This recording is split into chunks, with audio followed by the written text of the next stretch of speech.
நிறுத்துறா. என்ன கொலை சொல்லி உன்னை யாரா அனுப்புனது? வேற யாரு? ரைடர்லாம். துரோகி. யோ என்ன அவனை கொண்டுட்ட? பின்ன கொல்லாம அவன் குண்டில கையோட சொல்வியா? டாய் சிஜே, உன்னை அழிக்கிறதுக்கு ஒருத்தன் வந்துட்டான்டா. எவன்டா அது?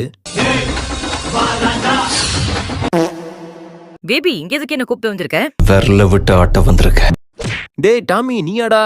நானே தான். அம்மா இப்பயாச்சும் நீச்சல் அடிக்க தெரியுமா? ப்ரோ எனக்கு தெரியாம வருது ப்ரோ. இப்போ ஏன் திமுங்களா எப்படி அதான் முதல்ல நானும் யோசிக்கிறேன். பெரிய பெரிய முண்டங்கள்லாம் பார்த்தவன்டா. தம்பி என் முன்னாடி விரிச்சு போட்டு உட்கார்ந்துருக்க உன் தைரியம் ரொம்ப பிடிச்சிருக்கு. உன்னை பார்த்தா கை அடிப்பேன்னு நினைச்சியா? நிறுத்துறா. ஆமாண்டா வாத்தா. தம்பி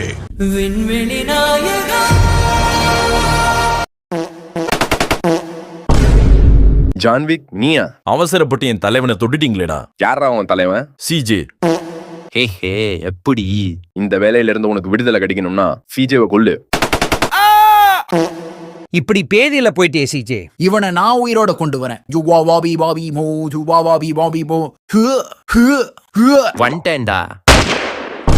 நீ திரும்ப வர வர நான் உன்னை கொண்டுட்டே இருப்பேன்டா. நண்பனா இருக்கிறதுக்கு தகுதி வேணும். ஓ ஓகே. டேய், யாரா அவன்? உன்னை எதுக்குடா காப்பாத்தனா? யாரா? அன்னைக்கு டென்ட் பண்ணி ஃபயர் இன்ஜின்ல உருந்து சாகுறப்போ அவ செத்துட்டான்னு நினைச்சிட்டு நான் போயிட்டேன். திடீர்னு பார்த்தா உயிரோட வந்துட்டான். அப்போ பின்னாடி நின்னு அவனை சுட்டி என்ன காப்பாத்தினதே ஏகே தான்டா. ஓமே குண்டி. பட் இன்னொரு ட்விஸ்ட் இருக்கு. என்னது? தாத்தா, உங்களை நீங்களே ஏன் உயிரோட கொண்டு வரக்கூடாது? இல்ல ஏழை இப்படி பண்றிய. I love you. இப்போ நம்ம என்ன பண்றது? மத்தவங்களை வேதனைப்படுத்துற ஒரு சின்ன ஸ்மைல் கூட தப்பில்ல. சிறப்பான ஆள் நீ.